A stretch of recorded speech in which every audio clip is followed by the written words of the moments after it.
En tu experiencia, Iracheta, ¿qué característica tendría un discurso exitoso y uno que fuera nefasto? ¿Qué características tendría uno muy bueno y uno que digas, híjole? Verá, por ahí tendríamos que, no sé si de entrada, fíjate, por cómo están las cosas actualmente, necesariamente estén peleados la noción de un discurso exitoso y uno nefasto, ¿no?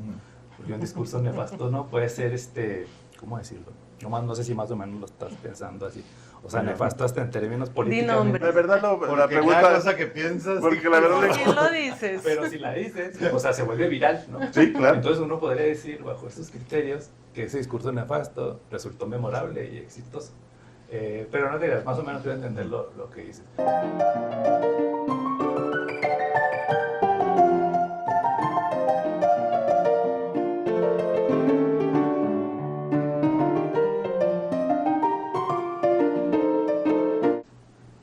Hola, bienvenidos ustedes a Los Opinantes. Este programa que usted ya lo conoce, que nos gusta mucho que lo vea, que lo escuche, pero nos gusta más que opine con nosotros. Que nos mande sus comentarios, sus opiniones, sus preguntas. Todas son bien recibidas, pero lo que más nos gusta es tener invitados interesantes, que nos den opiniones inteligentes, y luego platicamos con nuestros anteriores invitados. También nos gustan las experiencias extraordinarias. Bienvenido, George. Bienvenidos todos ustedes. Oye, estamos tocando un tema que me interesa mucho. También estamos tomando. Ah, muy bien. Un tema que me interesa mucho porque siento que es un tema de mucha claridad acá, que se transmite para acá y que pega acá. Me gusta mucho nuestro invitado. Bueno, no me gusta mucho, bueno, también, un poquito. Pero el tema. Perdón, Marta, perdón. Oye, Marce, bienvenida. No, ya está introducción. Y luego el saludo cada vez está más complicado, parece un trabalenguas. Es que le vas agregando así. Ay, no, ay, ya no. La verdad es el quinto. No, es que tenía que ser así como dar el muy, saludo porque... para el invitado, como viene muy inteligente, entonces Tienes que darlo siempre tú porque yo no me lo voy a aprender, pero bueno, muy contenta de estar nuevamente aquí. Oigan, tenemos un invitado que es amigo de nosotros, que nos conocemos ya de hace años y que es una persona inteligente, creativa, escritora, académico. Tiene muchas cualidades y una de esas cualidades es que es escritor y hoy nos viene a presentar su más reciente libro. Bienvenido, Iracheta. Muchas gracias, Mau, muchas gracias por la invitación. La encantado de estar con ustedes y bueno, con todas las personas que los siguen y los ven. No, muchas gracias por venir y acompañarnos y platicar con toda la gente que sigue a Los Opinantes sobre este tema que me parece muy interesante, porque cuando hablamos de filosofía, cuando hablamos de ideología, cuando hablamos de discurso, incluso en tu libro hablas también de propaganda, sí. Son temas que nos deberían de interesar como ciudadanos de un país que pretendemos ser libre y democrático. ¿De qué trata el libro, Iracheta? Sí, mira, yo creo que puedo responder pensando en las motivaciones del texto. Y una de las motivaciones justamente es como hoy en nuestro tiempo es muy fácil montarnos en una opinión radical, ¿no? A propósito del nombre, ¿no? De las opiniones. De opinantes, ¿no? Justamente, o sea, una de las preguntas es cómo nos formamos una opinión acerca de la realidad, en este caso de nuestra realidad social, cultural y política. Y yo creo que en este tiempo es sumamente fácil caer en opiniones justamente radicales, ¿no? Y entonces creo que una de las tareas justamente mencionadas para construir una cultura política a la altura, ¿no? de la democracia es pensar en cómo nos formulamos esas opiniones. Entonces lo que descubría en este tiempo es pues al final nuestra percepción del mundo está hecha de palabras, de lenguaje, el concepto que tenemos de nosotros mismos también son palabras, son lenguaje. Entonces descubrí ahí una beta que me dio para pensar justo esta relación, ¿no? Cómo nosotros a veces inconscientemente nos montamos en una ideología, en una determinada opinión. Entonces por ahí tiré ese hilo y pues es el resultado de este texto. Fíjate, esos temas que manejas, que me parece que decía ahorita al inicio, son muy importantes porque estamos viviendo en México, particularmente con este gobierno, un tema de mucha ideología y de mucha propaganda. Y que a lo mejor la gente no entiende los conceptos, sino que nada más está entendiendo los mensajes que le llegan a diario, ¿no? Y que no son del todo ciertos. ¿Cómo manejar este tema? ¿Cómo manejar con la gente esta cultura democrática? Mira, bueno, menciona dos palabras ahí claves, una que es ideología y es propaganda. El libro realmente tiene varias direcciones, ¿no? Y una de ellas justamente tiene que ver con quien se interesa en estos dos temas en particular. Por un lado tenemos profesionistas, ¿no? A veces de la comunicación, que confunden justamente la propaganda con la ideología. La forma en la que yo lo abordo en el texto son varias entradas, ¿no? Todas abordan temas ahí distintos, pero en general una idea que atraviesa el texto es como la ideología al final es como un gran horizonte de sentido. Es un gran horizonte de sentido. Y el tema de la propaganda es interesante porque creo que justamente la política hoy, particularmente en el país, ha devenido pura propaganda, ¿no? ¿Y qué significa esto? Que a veces esa propuesta, ¿no?, propagandística no necesariamente está anclada en un macro sentido, en un sentido en un marco más amplio, ¿no? Y entonces creo que justamente nuestras opiniones, nuestra percepción de la realidad como ciudadanos, a veces las ensamblamos, las elaboramos a partir de la propaganda, ¿no? Pero no somos capaces de pensar como, ahora sí que la narrativa completa, el marco completo. Entonces, el texto en varios momentos aborda esta concepción de lo ideológico y sí, esta necesidad de desarrollar una cierta postura crítica como ciudadanos, ¿no? ¿Qué es lo que se te está vendiendo? De todos lados, desde todas las trincheras. Una de las afirmaciones así rápidas del texto es que vivimos bombardeados justamente de discursos, vivimos bombardeados de propuestas de la realidad, ¿no? O sea, en el celular hay un bombardeo realmente discursivo, ¿no?, tremendo. Saturado. Hay una saturación, de hecho hay este concepto de una saturación de discurso, una saturación de ideas, y realmente pues ahora sí que el ciudadano de a pie, pues somos todos, no tenemos ese momento como discernimiento, que si integramos a nuestra cosmovisión, que no, prácticamente todo entra sin filtro, entonces nos montamos en estas narrativas sin saberlo y luego opinamos ahí acríticamente. Entonces, por ahí va más o menos. Fíjate, ahorita tocas un tema, Iracheta, tú has estado de los dos lados, bueno, de los tres, me atrevería a decirlo. Por un lado, del ciudadano de a pie, por un lado también has estado del lado del poder y también has estado del lado académico. Sí. ¿Cómo hacer para que el ciudadano de a pie entienda lo que el mensaje del gobernante le está tratando de decir, cuando generalmente son temas nada más de pura propaganda o de puro populismo? Sí. Tú mencionabas algunos autores en tu libro, como el tema de Maquiavelo, ¿no? ¿Cómo le haces para entender que es una manipulación la que te están diciendo? Sí. Mira, creo que lo lees bien. Justo el trabajo trata de alguna manera anudar, ¿no?, estas tres perspectivas, estos tres horizontes, en el caso de mi formación y de mi experiencia. Y entonces lo que alcanzo a ver es más o menos lo siguiente. Digamos, desde la perspectiva de poder, siempre, o sea, esto es invariable, hay una estrategia de persuasión. O sea, es así a nivel político y es así hasta a nivel personal. O sea, uno constantemente está tratando de persuadir al otro o de convencerlo, ¿no?, de alguna manera de nuestra posición. Estamos tratando de venderle algo al otro regularmente. Entonces, lo que yo veo, digamos, desde la perspectiva del poder, es que esa intención de persuasión es invariable, o sea, está ahí. Yo creo que desde la perspectiva ciudadana sí es muy importante saber que nos exponemos a eso. O sea, por ejemplo, en un proceso electoral, en un periodo de campañas, o sea, tú sabes que el candidato va a tratar de persuadirte o de convencerte, ¿no? Entonces, democráticamente estamos expuestos a eso y habría que tenerlo en cuenta.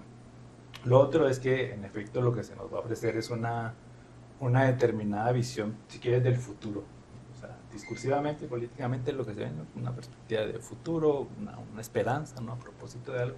Y entonces, sí, lo que se requiere desde el lado del ciudadano, creo, es como, se le llama así, pues una competencia política muy elemental, que es saber que el otro te está proponiendo algo. Y ahí ya la cuestión es ver, pues sí, qué tanto te convence, ¿no?, a ti como ciudadano de ti. Entonces están estas dos perspectivas. La tercera, que es la académica, pues justo es la que me permite pensar desde una perspectiva más teórica, esta relación.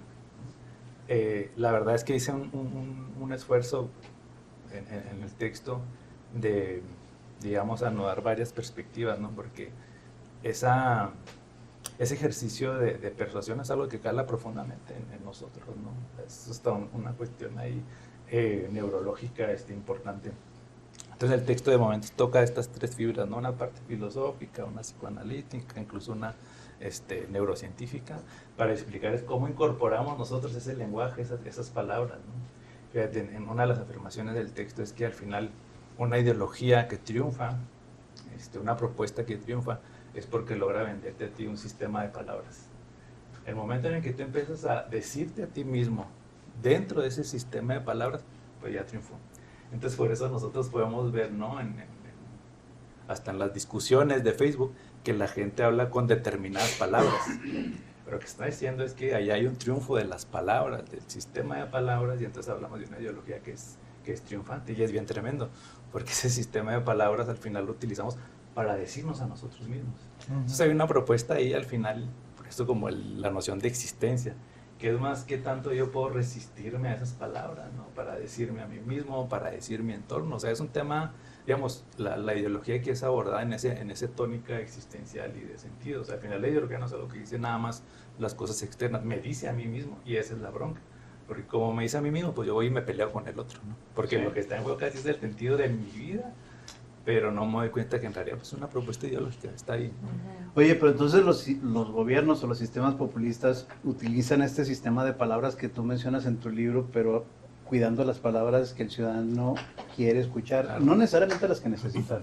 Sí, mira, hay un par de capítulos que analizan este tema, y por ejemplo, algo a lo que llegaba es que en el caso de la estrategia, digamos, populista, lo que opera al nivel del lenguaje es una simplificación, ¿no? ¿Qué significa esto? Que un planteamiento ideológico de esa naturaleza te va a vender una distinción muy clara, los buenos y los malos, y de ahí todas las que siguen. Pero si uno pone atención a esto, justo lo que está pasando al nivel del lenguaje ahí es que es una simplificación de la realidad.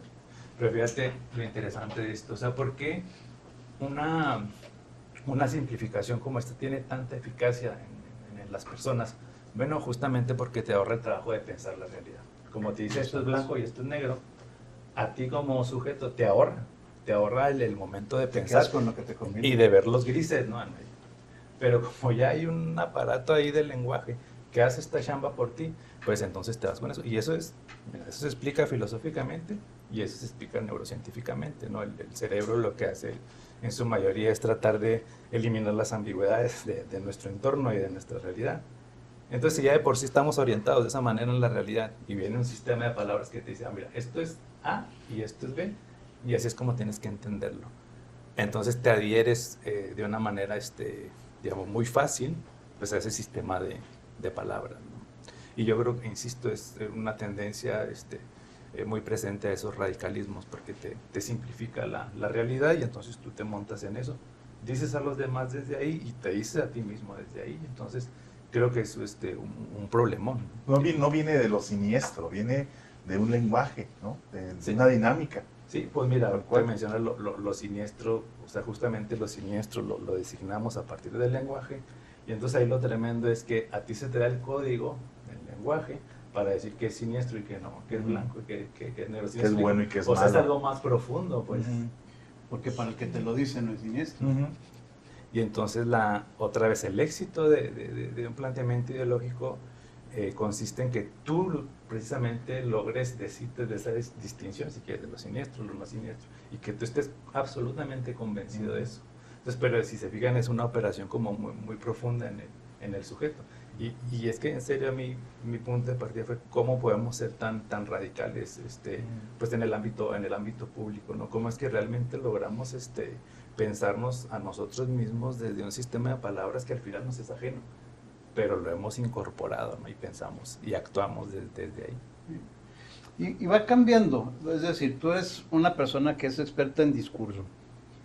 Este discurso va cambiando. El año que entra tenemos elecciones, sí, por poner un ejemplo. Claro. Este discurso tiene que ser, en tu opinión, para sacarle el mayor provecho político lo que la gente quiere oír o lo que la gente necesita oír. Es decir, no es lo mismo que te digan, yo no voy a robar porque el otro que estaba robó más, o que te digan, yo te voy a resolver tu problema de seguridad. Sí, por supuesto, hay un... Fíjate, en efecto, o sea, lo interesante de esto es que hay una línea, digamos, de cambio, ¿no? De contextualización. El discurso tiene que ser este concepto contextualizado, pero hay algo que permanece, ¿no? Hay algo que permanece, es una constante, y esa constante, bueno, al menos yo lo describo de esta manera, pues es una constante humana, digamos, el ser humano, por su condición existencial, constantemente está aspirando a encontrar un sentido de la vida. Entonces, por eso el subtítulo del texto es reflexiones en torno a la construcción de sentido. Entonces, ¿qué quiero decir, no, con ese subtítulo? Con ese subtítulo quiero decir que, en efecto, si ponemos el ejemplo de un político que se aventa un discurso, ¿no? En efecto, va a prometer, a plantear una serie de cosas que son pertinentes para la persona, para la comunidad en ese momento, pero en realidad el enganche profundo, digámoslo así, de la persona, de la comunidad, tiene que ver que al final todos aspiramos a construir un sentido, ¿no? Y si a mí el sentido tú me lo ofreces diciéndome que yo soy el bueno y ellos son los malos, pues venga, ¿no? Y si ese sentido yo lo descubro comprándote la promesa y una esperanza que me estás dando, porque me ofreces tal y cual cosa, yo lo voy a comprar. Entonces es muy interesante ver, y creo que algunos profesionales del discurso justo se quedan en un nivel como un poco más superficial, que es así, pues escribir un discurso bonito, ¿no? Sí. Pero en realidad hay una dimensión, digamos, muy vertical ahí, y es que ese discurso tiene que apelar al sentido, a lo que la persona está buscando, y entonces ahí la cosa se pone más interesante, ¿no? Que el discurso te prenda, dicen, ¿no? Que la persona que te escucha logre identificarse con lo que tú estás diciendo, y que obtengas de eso, pues sí, lealtad, adherencia, etc. Empatía. Fíjate que está interesante el tema, porque aquí en Los Opinantes platicamos mucho de un tema que es político, pero también manejamos mucho que es el tema cultural, el tema del arte. Y este tema del discurso, este tema de la manipulación, ¿cómo lo traspasas al arte? ¿Cómo manipulas a un grupo de personas, ya no digamos masa, ¿no? A un grupo de personas a través del arte? Sí, no, pienso que la relación ahí es bastante directa. Podemos mencionar estos ejemplos más comunes, ¿no? El nazismo, por ejemplo.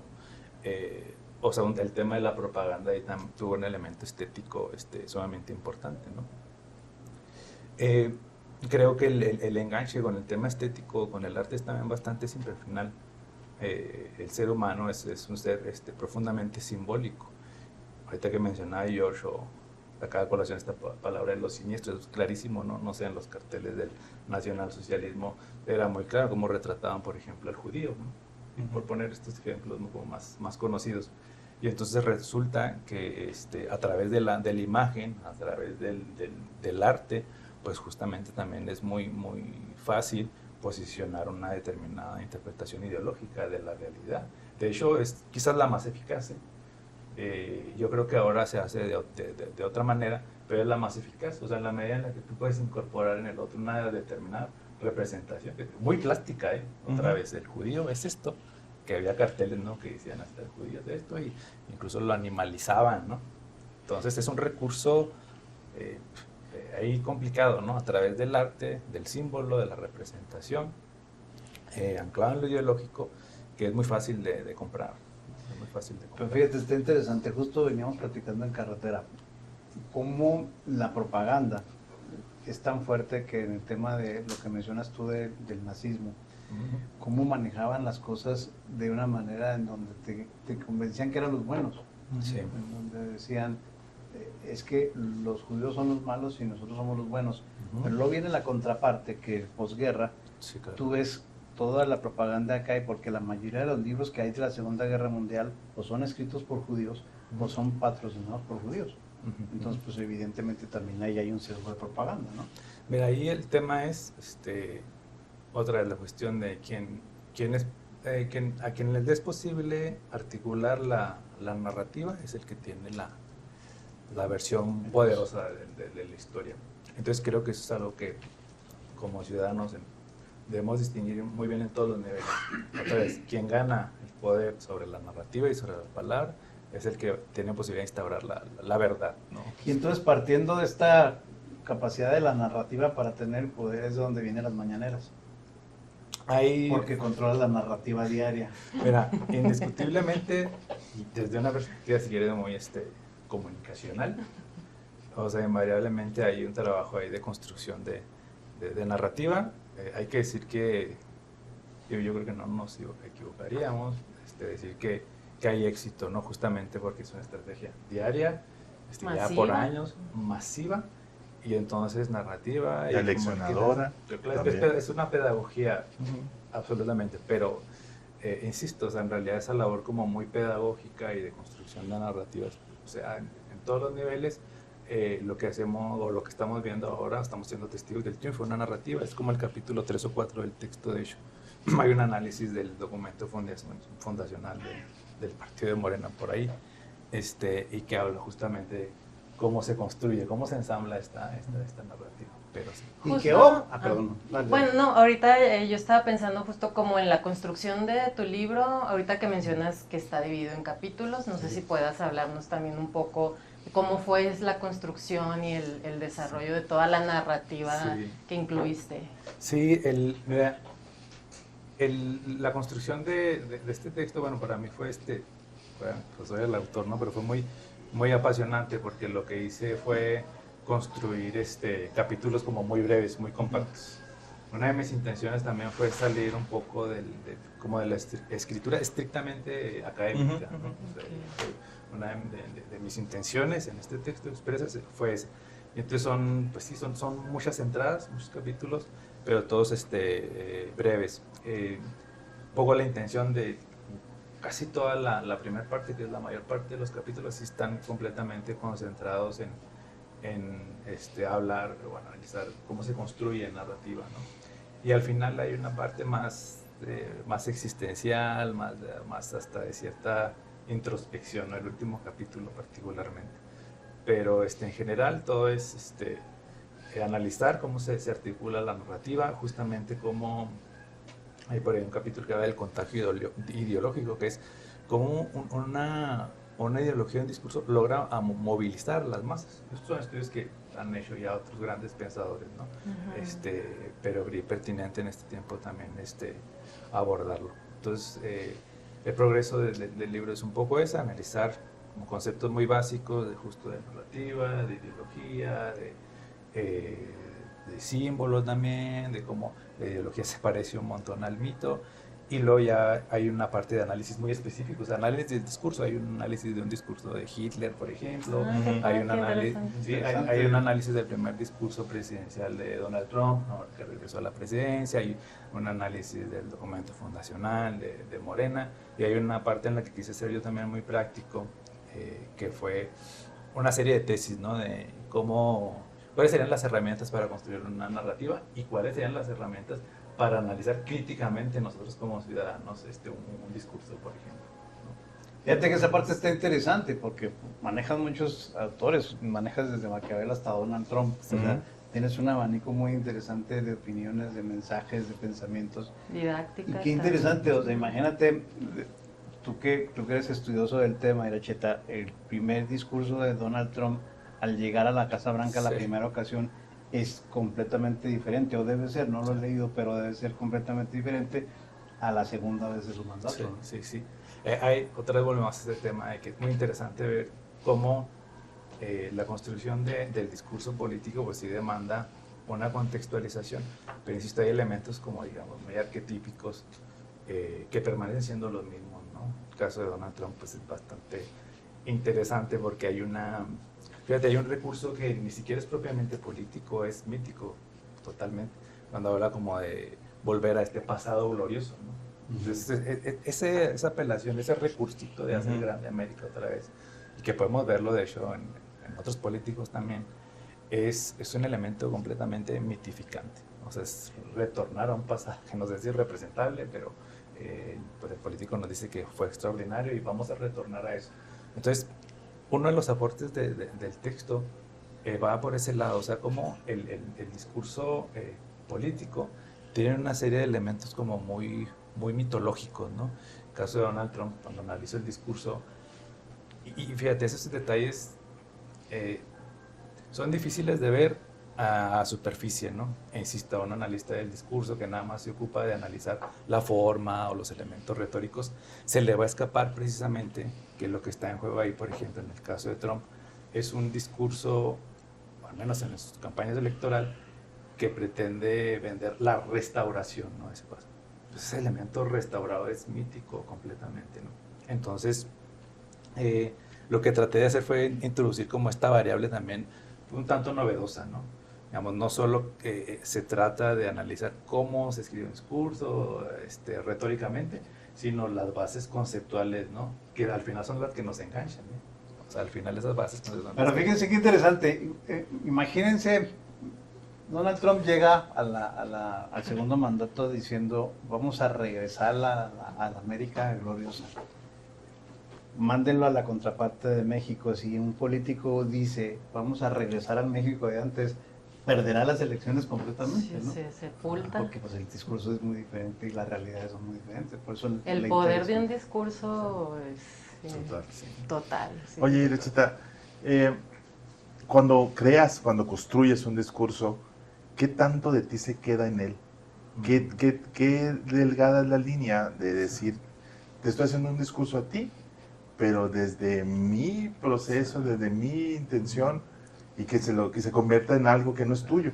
¿Cómo es ese proceso? Está tocando una fibra sensible, ¿verdad? Oye, yo te estaba No, aquí vas a sacar todo. Tengo una respuesta porque me he topado con estúpidos como tú que preguntan. No. ¡Ay! Con la pregunta que estás haciendo, obviamente que yo me la hago a mis adentros, ¿no? Por supuesto. Lo vives finalmente. Sí, y creo que sí hay un destilado ahí importante. O sea,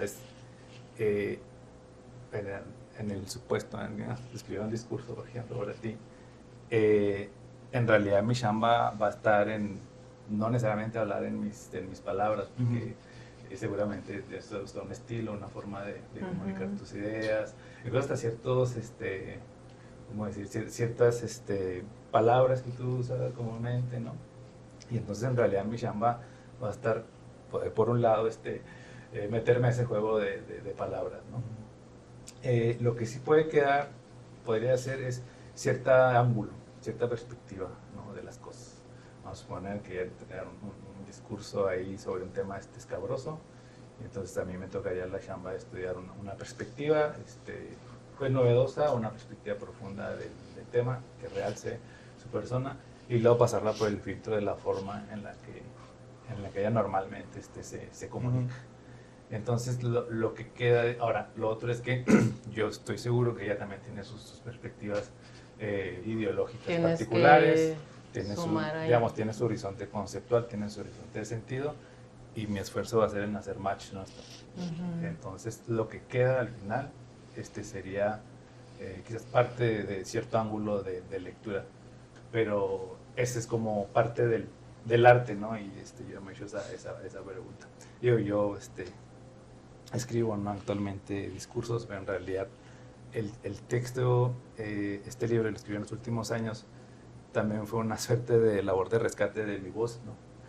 Porque al estar, digamos, orientado en esa dirección, personalizas. Pues no que te pierdas, pero es como empiezas a pensar en ciertas tu propia coordenadas. práctica, ¿no? También. Entonces texto fue un esfuerzo de rescatar también un poco la voz ya desde esta perspectiva, que sí es más teórica y demás, pero para mí fue hasta terapéutico, ¿no? Así, pero más o menos por ahí va. Pero es interesante, en tu opinión, tú que analizas, cómo ha ido cambiando el discurso en épocas, en gobiernos, y cuál es el común denominador que tú encuentras, por ejemplo, en el populismo. Mira, yo creo que es que en estructura, otra vez, en estructura, yo creo que los carriles siguen siendo los mismos, o sea, las apelaciones en lo fundamental son las mismas, y eso es lo interesante. ¿Qué es lo que cambia ahí? Es que, justamente creo que las necesidades, ¿no? Que se ponen en las personas, y justo los antagonismos. Es decir, tenemos que entender algo muy fundamental en la comunicación en general, hasta en el marketing, y es cómo tú logras ensamblar un elemento diferenciador. Si encuentras a tu enemigo perfecto, o sea, seguramente vas a tener también fácil el camino para generar tu identidad, ¿no? Corporativa, política, lo que sea. Entonces, bueno, menciono esto porque ese puede ser uno de los elementos que son variables, ¿no? O sea, la articulación en el discurso populista, en sus fundamentos, creo que son muy o los mismos, elementales, y es más un tema del momento social y cultural, ¿no? Del momento en el que tú puedes designar e identificar a otro como tu enemigo y de hecho ponerle nombre, la llevas de gane, ¿no? Si logras ponerle nombre a aquello a lo que estás atacando, ya introduciste un diferenciador así poderoso, ¿no? Para ti. Y si logras a convencer a los otros de que en efecto esa diferencia existe, pues tienes el camino plano, ¿no? Para ganar. Sí, porque finalmente eso es lo interesante cuando haces un discurso, ¿no? ¿Cómo lo vas a vender? ¿Cómo vas a vender a la persona? ¿Cómo vas a vender a la persona de poder, ¿no? ¿Cómo le llegas a la gente? Fíjate, ahorita que mencionabas de cómo ha cambiado el discurso. Yo, bueno, admiro una figura discursivamente y retóricamente, que es Martin Luther King, ¿no? Y uno de los libros más bonitos que he leído yo en estos últimos años son sus discursos y sus sermones. Es un textito que publica Alianza, bellísimo, pequeño. Y al leerlo, fíjate, a él, sus discursos, es que en serio, yo creo que es sumamente difícil una identidad discursiva como la de él y un personaje político como él. O sea, tú ves un discurso de Luther King, fíjate, y en un mismo párrafo, en un discurso público, o sea, y con con la intención movilizadora que él tenía, ¿no? Además, en un mismo párrafo, Luther King habla de Nietzsche, de Marx, del cristianismo, y es un discurso público, ¿no? Y para mí se me hace magistral. Entonces, lo que sí puedo ver es que hay también un cambio incluso como en la profundidad del discurso político. O sea, definitivamente, ¿no? Y creo que esto está también muy relacionado pues, con los tiempos infocráticos que vivimos. Si se fijan, todo tiende a la simplificación, ¿no? A la simplificación de las ideas, a tener contrastes así como muy simples, y eso necesariamente impacta en el discurso del personaje político, o sea, invariablemente, ¿no? Entonces el político por eso ahora tiene que hablar en reels de ¿cuánto dura un reel? Segundos, ¿no? Hasta un minuto y ya, pues sí, no, ya no captura la atención. Entonces, fíjense cómo eso necesariamente impacta al nivel del discurso político, históricamente. Y tiene que ver el contenido del discurso y la capacidad oratoria de la persona también. Sí, completamente. O sea, tú ves casos como Hitler o como Mussolini, claro. Eran partes muy buenas para Con una personalidad también. Claro. Hay un capítulo magnífica. en donde analizo un discurso de Luther King que es creo que hacia dónde vamos desde aquí. Y hago un ejercicio inverso. El ejercicio en ese capítulo es ¿qué tendría que escribirle a Luther King un escritor de discursos contemporáneo? ¿Qué es lo que hubiera hecho un escritor de discursos para él, tomando en cuenta ese discurso? Y entonces yo hacía una nota como un escritor de discursos actual, tuviera que haberle puesto esta línea, y hago una anotación, pero necesariamente este escritor de discursos tendría que confiar en la habilidad oratoria de Luther King, que era extraordinaria. Claro. Entonces realmente creo que para ese hipotético escritor de discursos no hubiera sido muy difícil, porque era anotarle unas líneas y confiar en la habilidad oratoria de este tremendo, que es brutal, ¿no? Brutal. En tu experiencia, Erecheta, ¿qué característica tendría un discurso exitoso y uno que fuera nefasto? ¿Qué características tendría uno muy bueno y uno que digas, híjole? No sé si de entrada, por cómo están las cosas actualmente, necesariamente estén peleados la noción de un discurso exitoso y uno nefasto, ¿no? Porque un discurso nefasto no puede ser, ¿cómo decirlo? No sé si más o menos lo estás pensando así. O sea, nefasto hasta en términos políticamente. La verdad, la pregunta... Cada cosa que piensas... Porque la verdad... ¿Por qué lo dices? Pero si la dices, o sea, se vuelve viral, ¿no? Sí, claro. Entonces uno podría decir, bajo esos criterios, que ese discurso nefasto resultó memorable y exitoso. Pero no digas, más o menos quiero entender lo que dices. Para mí un discurso exitoso en compañeros ahí que tengo también extraordinarios en el tema discursivo, constantemente hablamos como de discursos memorables. Entonces un discurso memorable necesariamente, bueno, es que cumple con todos los requisitos, ¿no? Cumple con el requisito de forma, cumple con el requisito de tiempo, no necesariamente tiene que ser un discurso largo, normalmente son cortos los discursos memorables, cumple con un requisito de ritmo, cumple con un requisito de recursos retóricos, pero sobre todo cumple con un recurso de concepto. Tiene que haber un concepto profundo que en el espacio de 3-4 cuartillas, de 4 o 5 minutos, logra transmitirse con simplicidad sin que pierda profundidad ese concepto. O sea, ese discurso memorable, exitoso, tiene que estar sobre esos resortes conceptuales, ¿no? Muy cuidadosamente trabajado. Y lo otro, si quieres, a nivel como extradiscursivo, es que tiene que decir algo fundamental a la coyuntura en la cual se está pronunciando. Tiene que decir algo. Y el discurso nefasto, pues normalmente, bueno, desde una perspectiva, si quieres, muy académica, pues sería un discurso falaz, o sea, un discurso que, bueno, número uno, no es creíble, número dos, no hay un argumento.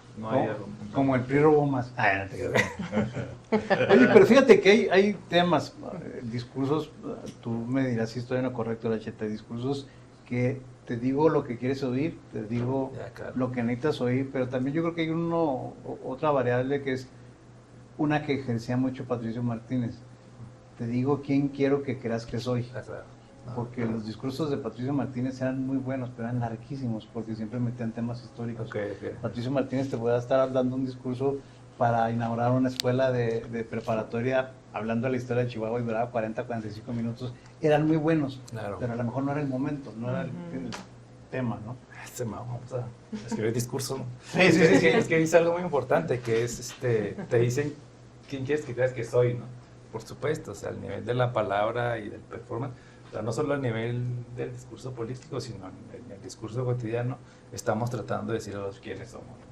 Y lo hacemos, un recurso muy importante son las palabras. Entonces, por supuesto, en un discurso político está este otro resorte que es, o sea, yo quiero que tú me percibas de esta manera, o sea, es una performatividad, ¿no? Entonces, en efecto, también hay otro elemento de éxito ahí, cuando yo a través de las palabras, del discurso, logro venderle al otro una imagen. Insisto, o sea, esto es una cuestión sí política, pero insisto en esta dimensión también muy existencial, porque nosotros constantemente nos vendemos un discurso a nosotros mismos, hacia adentro. Ese es el gran problema del neurótico, ¿no? O de esta sombra, ¿no? Que a veces nos estanca en nuestro camino profesional, relacional, etcétera, que son las palabras que tú te estás diciendo a ti mismo. Y podría sonar así como muy cliché, ¿no? Pero es algo que la neurociencia dice incluso, ¿no? O sea, las palabras con las cuales tú dices tu pensamiento, la forma en la que tú te dices es fundamental. Entonces, nuestra condición existencial, vital, subjetiva, es discursiva. Y por eso, yo creo que esa sería la gran tesis, por eso un discurso externo ideológico tiene tanto impacto en mi vida y en la vida de las comunidades. Porque nuestro mundo se articula de palabras. Oye, ¿y las tecnologías? Ahora toda esta gente que hace todo con ChatGPT, sí. El Internet de las cosas. El Internet de las cosas. ¿Qué onda con eso?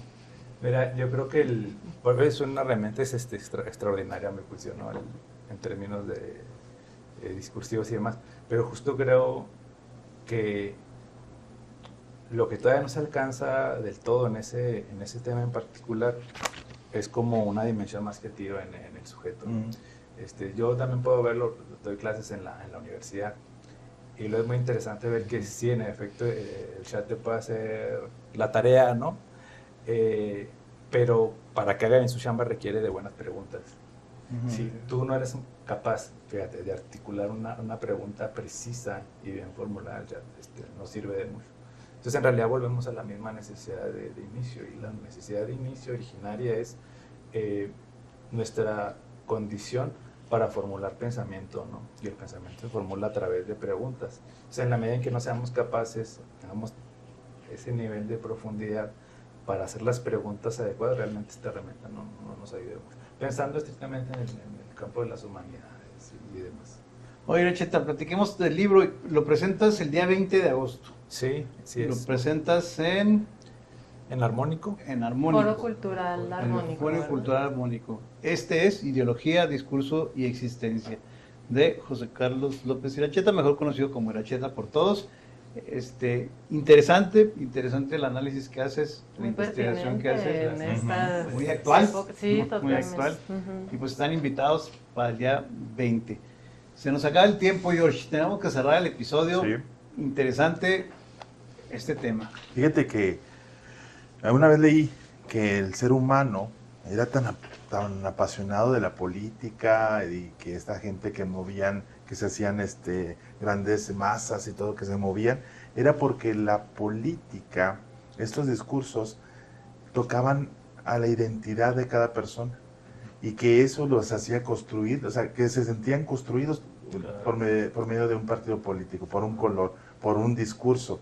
Y ahorita que nos comparte Iracheta esto, pues es cierto. O sea, sí te da una identidad por la existencia de lo que habla tu libro. Y pues muchas felicidades por aventarte esto que pues reconocemos también. Yo conozco tu trabajo, conocemos tu trabajo. Y pues no, felicidades por este libro. Se puso profundo, George. Sí, ¿No? Sí, Esa es la qué conclusión. bárbaro. Esa es Marce, mi conclusión. ¿cómo No, pues cierras el es episodio? todo Sí. un reto, generar toda una producción editorial También. en el contexto de Chihuahua y pues felicitarte también por asumirlo y pues invitarlos al Foro Cultural Armónico, que es un foro, es un espacio reciente, es un espacio Así es. autónomo que trae una dinámica de eventos y actividades culturales muy buena y sobre todo que están muy dirigidos a públicos jóvenes, Sí. entonces pues me parece que tu libro puede incidir de muy buena forma en estas poblaciones, en estos públicos y pues claro que ahí vamos a estar. Claro. Gracias. ¿Cómo cierras, Iracheta? No, con la invitación a la presentación del texto, y agradeciéndoles a ustedes este espacio. Estuvo muy rico el diálogo. Muchas gracias. Bienvenido Estoy siempre. Gracias. Pues ustedes saben que siempre hemos dicho que Los Opinantes es un espacio público abierto a todas las ideologías, pensamientos y criterios. Y qué bueno que nos acompañan mentes como la de Iracheta, que siempre nos enriquece los comentarios que nos hace, siempre nos abre un poquito más la mente. Entonces, siempre bienvenido, Iracheta, a Los Opinantes. Y muchas gracias por seguirnos, muchas gracias por escucharnos, sobre todo muchas gracias por opinar con nosotros, de parte de George, Marce, Marta y un servidor. Los esperamos muy muy pronto en el próximo episodio de Los Opinantes. Gracias, Iracheta, y vayan por favor el 20 de agosto y conozcan este interesante libro. Gracias. Y te El comenzamos. Mingo, ¡Ah, te faltó va! mencionar. Ay, el Mingo. licenciado Mingo. Salud. Salud, chicas. Ay, yo no traigo más.